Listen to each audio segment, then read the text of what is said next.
Hello listeners, welcome back to హులుష్లు stories world అబ్బా. ఈరోజు మన ఛానల్ కోసం నేను కంటిన్యూటీ చేసిన స్టోరీ పేరు వచ్చేసి చలీని వెవ్వరే, పార్ట్ వచ్చేసి 23 అబ్బా. ఈ కథలోని ముందర భాగాలు ఇప్పటి వరకు చూడని వాళ్ళ కోసం కామెంట్స్లో లింక్స్ కూడా ఇచ్చానబ్బా. అలాగే మన ఛానల్లో అన్ని కథలకు ప్లేలిస్టులు కూడా ఉన్నాయబ్బా. కొంచెం సబ్స్క్రైబ్ చేసుకొని చూస్తూ కథ నచ్చినట్లయితే తప్పకుండా లైక్ చేసి కథ ఎలా ఉందో జట్టి కామెంట్ రాసి కుసంత ఎంకరేజ్ చేయండి అబ్బా. అలాగే కొత్త కథను కూడా సపోర్ట్ చేయండి. మరి ఇంక మనం కొత్త కథలోకి వెళ్ళిపోదామా?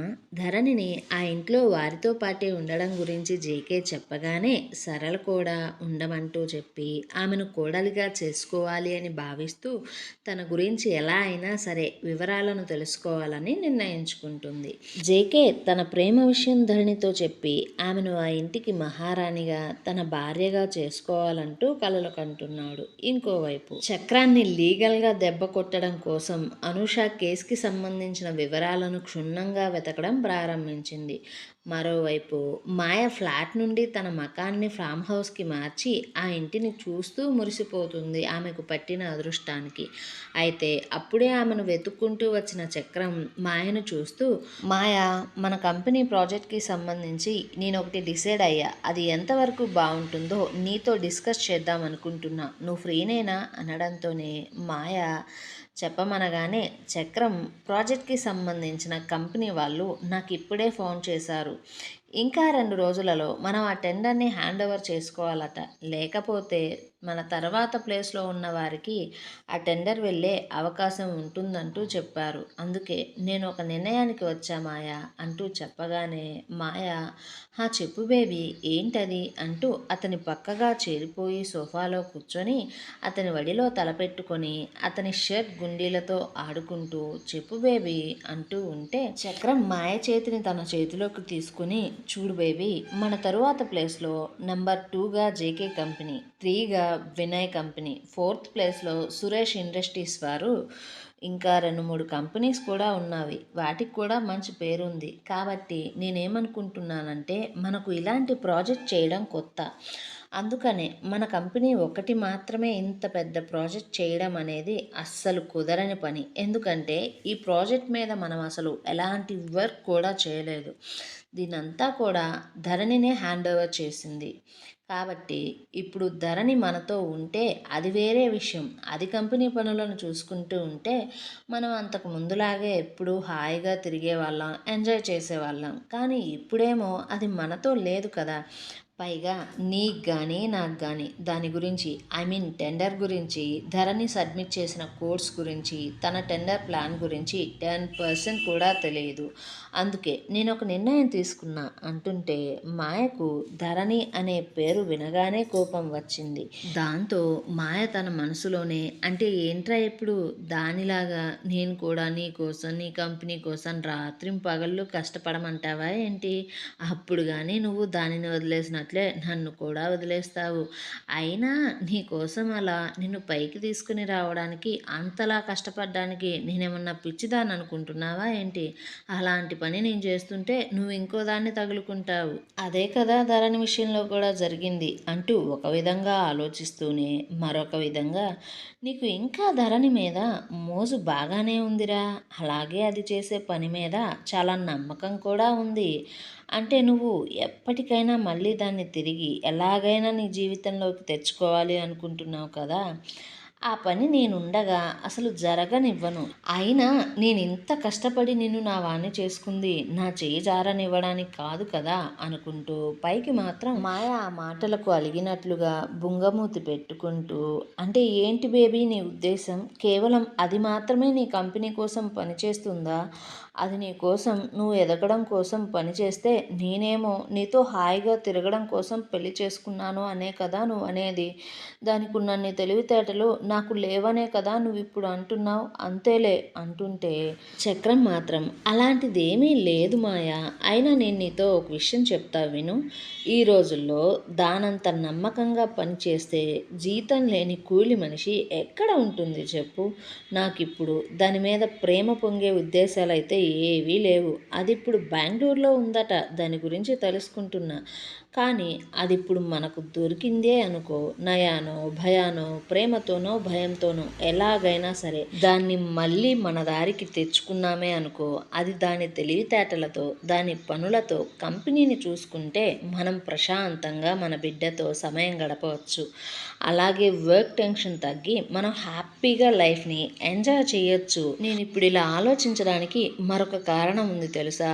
ఎందుకంటే అది మనకు దూరంగా ఉంటే మనల్ని నాశనం చేయడం కోసం ఏదో ఒక ప్లాన్ చేస్తూనే ఉంటుంది. అలా కాకుండా కుక్కకు బిస్కెట్లాగా రెండు మంచి మాటలు చెప్పి దాని ముఖం మీద కుసంత ప్రేమో జాలో పడేస్తే చాలు, మనకు బానిసలాగా అన్ని పనులు చేసి పెడుతుంది. మనం మాత్రం హ్యాపీగా ఉండొచ్చు అంటూ ఆమె చేతిని చిన్నగా తీసుకొని ఎదమీదకు చేర్చుకుంటూ, చూడు ఇక్కడ కేవలం నువ్వు మాత్రమే ఉంటావు బేబీ అంటూ ఈసారి అతను ఆమె ఒడిలో పడుకుని, మాయా, నేను మన తర్వాత ప్లేస్లో ఉన్న జేకే కంపెనీస్తో ఈ ప్రాజెక్ట్ గురించి ఒక డీల్ చేసుకుందాం అనుకుంటున్నా. ఎందుకంటే వాళ్ళకు ఆల్రెడీ ఇలాంటి టెండర్స్లో ఎక్స్పీరియన్స్ చాలా ఉంది.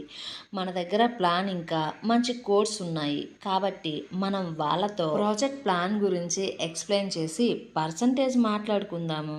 నాకైతే సెకండ్ ప్లేస్లో ఉన్న జేకే గ్రూప్స్ అయితే బెటర్గా అనిపిస్తుంది. ఎందుకంటే దానికి ఫీల్డ్లో చాలా ఎక్స్పీరియన్స్తో పాటు నెంబర్ 1 ప్లేస్లో కూడా ఉంది. అలాగే ఈ ప్రాజెక్ట్కి అవసరమైన మెటీరియల్కి సంబంధించిన కంపెనీస్ అన్నీ కూడా జేకేకి ఉన్నాయి.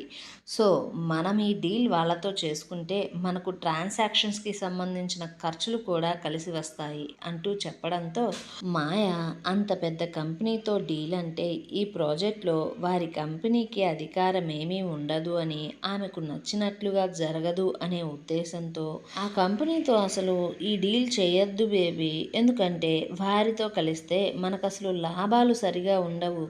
పైగా ఆ జేకే కంపెనీ వాళ్ళు నాణ్యత అంటూ నిబద్ధత అంటూ వాళ్ళు రూపాయి తినరు, అలాగే మనల్ని కూడా తిననివ్వరు. పైగా అది మనకన్నా చాలా పెద్ద కంపెనీ, ఎక్స్పీరియన్స్ కూడా ఎక్కువే. కాబట్టి ఈ డీల్ వాళ్ళతో ఇప్పుడు మనం కుదుర్చుకుంటే వాళ్ళు చెప్పినట్లుగా ప్రతి విషయం మనమే వినాలి. నాకు అది అసలు ఇష్టం లేదు. నా బేబీ ఎవ్వరి ముందు సమాధానం చెబుతూ నిలబడే స్థితిలో ఉండడం నాకు అసలు ఇష్టం ఉండదు, నీకు తెలుసు కదా అంటూ అతన్ని పొగుడుతూ, అదే కానీ మనం ఇప్పుడు 4వ స్థానంలో ఉన్న సురేష్ ఇండస్ట్రీస్తో డీల్ చేసుకుంటే మనకు చాలా ఎక్కువ లాభాలు ఉంటాయి బేబీ. ఎందుకంటే వాళ్ళ దగ్గర లేబర్ చాలా చవకగా దొరుకుతుంది.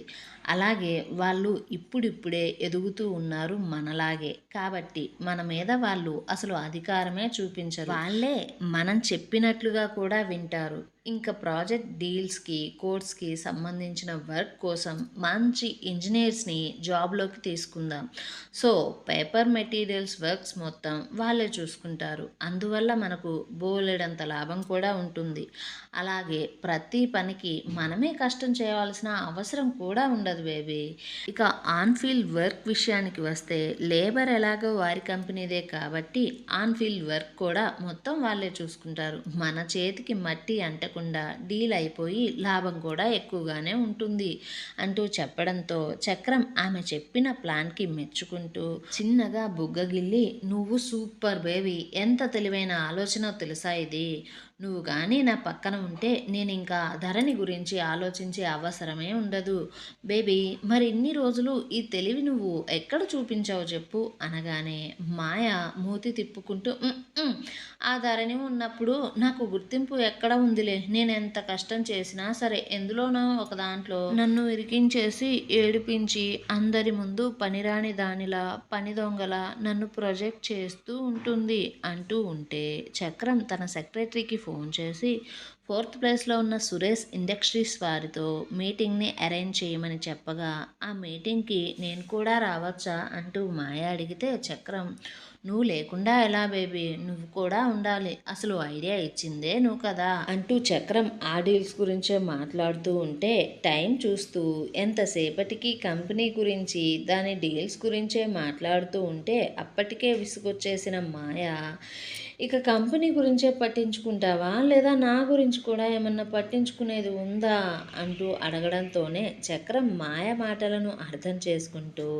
చిలిపిగా ఆమెను చూస్తున్నప్పుడే మాయ అతన్ని సోఫాలోకి వాల్చేసి అతని మీదకు చేరిపోయి అతని షర్ట్ని పూర్తిగా తీసేసి చక్రం ఛాతి మీద ముద్దుల వర్షాన్ని కురిపిస్తూ ఉంటే చక్రం ఆమె వేసుకున్న టీషర్ట్ని తీసేసి ఆమెను అతని మీదకు లాగేసుకొని సరస సల్లాపాలు మొదలు పెడుతూ మాయని ఉక్కిరి బిక్కిరి చేస్తుంటే చక్రం చేస్తున్న చర్యలకు మాయ ఆమె స్వరాన్ని అతనికి నచ్చినట్లుగా జతచేసి అతనికి మరింత మజాను అందిస్తుంటే వారి తనువులు రెండు ఆటలు ఆడుతూ వారిలో ఉన్న తపనలను మరికొంత పెంచుకుంటూ వారి కోర్కెలతో ఆ రెండు శరీరాల నుండి వస్తున్న ఉచ్ఛ్వాస నిశ్వాసలతో ఆ గదిలో వాతావరణం వేడిగా మారిపోతే అదే రాత్రి మరొక చోట మరొక గదిలో వాతావరణం చాలా ప్రశాంతంగా ఉంది.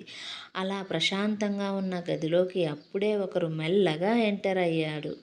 అలా మెల్లగా అడుగులో అడుగు వేసుకుంటూ నడుస్తూ మంచం వరకు చేరిపోయి మంచం మీద ఆదమర్చి నిద్రపోతున్న ధరణిని కన్నుల నిండా చూసుకుంటున్నాడు ఆ గదిలోకి వచ్చిన జేకే. ఆమె ఆదమర్చి నిద్రపోతూ ఉంటే బాల్కనీ నుండి వస్తున్న చంద్రకిరణాలు ఆమె ముఖం మీద పడి ఆమె అందాన్ని మరికొంత పెంచుతూ ఉంటే ఆ చంద్రకిరణాలకు తోడుగా వీస్తున్న చల్లని గాలికి ధరణి మరింతగా ముడుచుకొని పనుకుంటూ ఉంటే ఆమె ముంగురులు ముఖానికి చేరి గాలికి అటూ ఇటూ కదులుతూ నిద్రలో ఉన్న ఆమెకు చక్కలిగిలి అవుతూ ఉంటే ఆమె నిద్రలోనే చిన్నగా చిరునవ్వు నవ్వింది. అది చూసిన జేకేకి మనసు పులకించిపోయింది. అలా నవ్వుతూ ఉన్నప్పుడే ధరణి లేత గులాబీ రంగు పెదవుల కింద ఉన్న పుట్టుమచ్చ ఆ క్షణంలో అతనికి ముత్యపు బిందువులా అనిపించింది. దాన్ని చూస్తూ దానిని తాకాలి అని అతని మనసు అతనితో ఎంతగా గింజుకుంటున్నా సరే తనను తాను చాలా కష్టంగా కంట్రోల్ చేసుకోవడానికి అల్లాడిపోతున్నాడు జేకే. అలా ఆమెను ఆరాధనగా చూస్తూనే ఆమె దగ్గరికి వచ్చి మంచం పక్కనే మోకాళ్ళ మీద కింద కూర్చొని అతని ముందు అంత ప్రశాంతంగా నిద్రపోతున్న ధరణిని చూస్తూ ఉంటే అతనికి ఇప్పుడు జరుగుతుందంతా ఒక కలలా అనిపిస్తుంది. దాంతో అది నిజమా లేదా కల అనే నమ్మకం రావడం కోసం అతనిని ఒకసారి చిన్నగా గిల్లుకున్నాడు. అతనికి నొప్పి కలగడంతో చిన్నగా అరిచాడు. అయితే ఆ శబ్దానికి నిద్రలో ఉన్న ధరణి కొంచెంగా డిస్టర్బ్ అవుతూ పక్కకు తిరిగి పడుకుంది. అలా ధరణి పక్కకు జరిగేటప్పుడే ఆమె వేసుకున్న నైట్ టీషర్ట్ కొంచెం నడుము పైకి జరిగిపోయి ధరణి నడుము నాభి జేకేకి చాలా క్లియర్గా కనిపిస్తూ ఉంటే అతనికి గొంతు తడారిపోతుంది ఒక్కసారిగా. దాంతో ధరణిని ఆశాంతం చూసుకుంటున్న జేకే, ఎంత బుజ్జిగా ఉన్నావే చిన్న కుందేలు పిల్లలాగా. నిన్ను ఇలా చూస్తుంటే నాకు నీ మీద కోరిక కన్నా ప్రేమ ఎక్కువగా కలుగుతుంది తెలుసా. నేను మన ప్రేమలో నిన్ను శరీరంతో గెలుచుకోవడం కన్నా ప్రేమతో గెలవడమే ముఖ్యం అనుకుంటున్నా. ప్రేమ మనస్సుతో పుడుతుంది. మనిషి పోయే వరకు మనతోనే ఉంటుంది. అదే ప్రేమ శరీరానిదే అయితే దాని మీద మోజు పోగానే లేదా మరో శరీరం నచ్చడం మొదలు పెడితే ప్రేమ వ్యామోహం అయిపోతుంది. ధరణి, నా ప్రేమలో నీ సంతోషం కోసం నేను ఏది చేసినా సరే అది నాకు తక్కువే అనిపిస్తుంది. నాకు తెలియదు నీ మీద నాకు ఇలాంటి ఫీలింగ్ ఒకటి వస్తుంది అని నిన్ను చూసిన మొదటి క్షణంలోనే. ఒకవేళ అలా తెలిసి ఉంటే నిన్ను చూసిన ఆ క్షణమే ఏమాత్రం ఆలస్యం చేయకుండా మన పరిచయం జరిగేలా చేసేవాడిని. బహుశా అందుకేనేమో నిన్ను చూసిన మొదటి క్షణంలోనే నువ్వు నాకు చాలా ప్రత్యేకంగా కనిపించావు ధరణి అనుకుంటూ ఆమె ముఖం మీద గాలికి కదులుతున్న ముంగురులను చెవి వెనకగా చిన్నగా సర్దుతూ ఉంటే ధరణి నిద్రలోనే ఉంటూ అతని చేతిని పట్టుకొని ఆమె చెయ్యి అనుకుంటూ జేకే చేతిని ఆమె చెంప కింద పెట్టుకుంది. ధరణి అలా అతని చేతిని లాగుతున్న సందర్భంలోనే జేకే ధరణికి అతి సమీపంలోకి పోవడం వల్ల వాళ్ళిద్దరి పెదవులకు అంగుళం మాత్రమే దూరం ఏర్పడింది. అంత దగ్గరలో ఉన్న ఆమె పెదవులను చూస్తుంటే జేకే శరీరంలో ఏవో తెలియని మార్పులు కలుగుతూ ఉన్నాయి. ఆమెను అంతకు ముందు పలుసార్లు పెట్టుకున్న ముద్దులు గుర్తొస్తుంటే చివరికి తనను తాను కంట్రోల్ చేసుకోలేక జేకే చిన్నగా ఒకసారి ధరణి పెదవులను ముద్దు పెట్టుకుని కొంచెం దూరం జరిగి ఈసారి ఆమె వదులుతున్న వేడి గాలిని జేకే తన ఊపిరిగా తీసుకుంటూ నిద్రలో ఉన్న ఆమెను చూస్తూ, నా ఊపిరి ఉన్నంత వరకు ధరణి, ఇప్పుడు నువ్వు పట్టుకున్న ఈ చేతిని నీకు ధైర్యంగానే ఉంచుతా. అలాగే నేను నీతో కలకాలం కలిసి నడుద్దాం అనుకుంటున్నా. నడిచే ప్రతి అడుగులోనూ నీ చెయ్యి నేను పట్టుకునే ఉంటా. ఏ రోజు నిన్ను ఏ విషయంలోనూ ఒంటరిని చెయ్యను. ఇక ఎక్కువ రోజులు ఇంత ప్రేమను, నీతో ఉండే ఇంత దగ్గరతనాన్ని నా గుండెలో మోయలేను ధరణి. అందుకే అతి త్వరలోనే నా ప్రేమ విషయం నీతో చెప్పి నిన్ను నా దాన్ని చేసుకుంటా అనుకుంటూ ఆమెను చూస్తూ అతని ప్రేమను ఆమెకు చెప్పడం కోసం ఒక మంచి సందర్భాన్ని క్రియేట్ చేయాలని భావిస్తూ ఉన్నాడు జేకే. ఇంకోవైపు రాజు మనుషులు అప్పుడే బెంగళూరులో అడుగుపెట్టి ఒక్కొక్క హోటల్లో ధరణి గురించి అడగడం మొదలుపెట్టారు. మరికొందరు అనూషని ప్రతి నిమిషం ఫాలో అవుతూ ఉన్నారు. ఆమె ఆఫీస్ నుంచి అసలు బయటికి పోలేదు అని ఆ రోజు ఉదయం నుంచి జరిగిన ప్రతి విషయం రాజుకి ఫోన్ చేసి చెప్పారు. ఆ రాత్రంతా జేకే అతని గదికి వెళ్లకుండా రాత్రి మొత్తం ధరణిని చూస్తూ ఎప్పుడో తెల్లవారుజామున తన తల్లికి మెలకువ రాకముందే అతని గదికి వెళ్ళి జేకే ఆలస్యంగా నిద్రపోతే ధరణి మాత్రం చాలా రోజుల తరువాత చాలా ప్రశాంతంగా నిద్రపోవడంతో ఆమె మనసుకు నిద్రలేచిన వెంటనే ఎందుకో చాలా ప్రశాంతంగా అనిపించింది. అలా సుమారు 2 రోజులు ప్రశాంతంగా గడిచిపోయిన తరువాత ఓ రోజు ఉదయం ధరణి టిఫిన్ చేస్తూ తన ప్రెగ్నెన్సీకి సంబంధించిన మందులు ఆ రోజే అయిపోవడంతో ఆమె హాస్పిటల్కి పోవాలి అనుకుంటూ సరళ దగ్గరకు పోయి, ఆంటీ, నేను ఓసారి హాస్పిటల్కి వెళ్ళి వస్తా అంటుంటే ఆమె జేకేని చూస్తూ, జేకే నిన్ను తీసుకుపోతాడు అంటూ చెప్పడంతో జేకే అనుమానంగా ధరణిని చూస్తూ, అంతా బాగానే ఉందా ధరణి? నీకు ఇంకా మెడిసిన్ 2 డేస్ ఉన్నాయి కదా తగిలిన దెబ్బకు సంబంధించి. పైగా ఇప్పుడు నువ్వు కొంచెం నొప్పి కూడా తగ్గిందన్నావు. మరిప్పుడు ఉన్నట్టుండి ఇంత సడన్గా హాస్పిటల్కి ఎందుకు? అంతా బాగానే ఉందా అంటూ అడిగాడు. ఇంకోవైపు సురేష్ కంపెనీతో డీల్ చక్రం కంపెనీ వారు అనుకున్న విధంగానే సెటిల్ చేసుకున్నారు. 2 రోజులు బాగా ఆలోచించిన తరువాత అనూషకి ఒక మంచి లీగల్ పాయింట్ దొరికేసరికి ఆమె చాలా సంతోషపడుతూ, ఇంక నీ పతనం స్టార్ట్ అయిందిరా చక్రం అనుకుంటూ దానికి సంబంధించిన పాములను కదుపుతూ ఉంది. ఏమండోయ్, మరిప్పుడు ధరణితో జేకే హాస్పిటల్కి వెళ్తే ఆమె తల్లి కాబోతున్న విషయం జేకేకి తెలుస్తుందా? తెలిస్తే జేకే ఎలా రియాక్ట్ అవుతాడు? చక్రాన్ని అనూష ఏ విధంగా దెబ్బ కొట్టబోతుంది? ధరణికి తెలియకుండా అనూష చక్రం మీద చేసే ఎత్తు వల్ల ధరణి జీవితంలో ఎలాంటి మార్పులు రాబోతున్నాయి? ఈ ప్రశ్నల సమాధానం కోసం మన ఛానల్ని సబ్స్క్రైబ్ చేయండి, వీడియోని లైక్ చేయండి. కథాకథనం ఎలా ఉందో వెళ్ళి కామెంట్ చేసి చెప్పండి అబ్బా కొంచెం.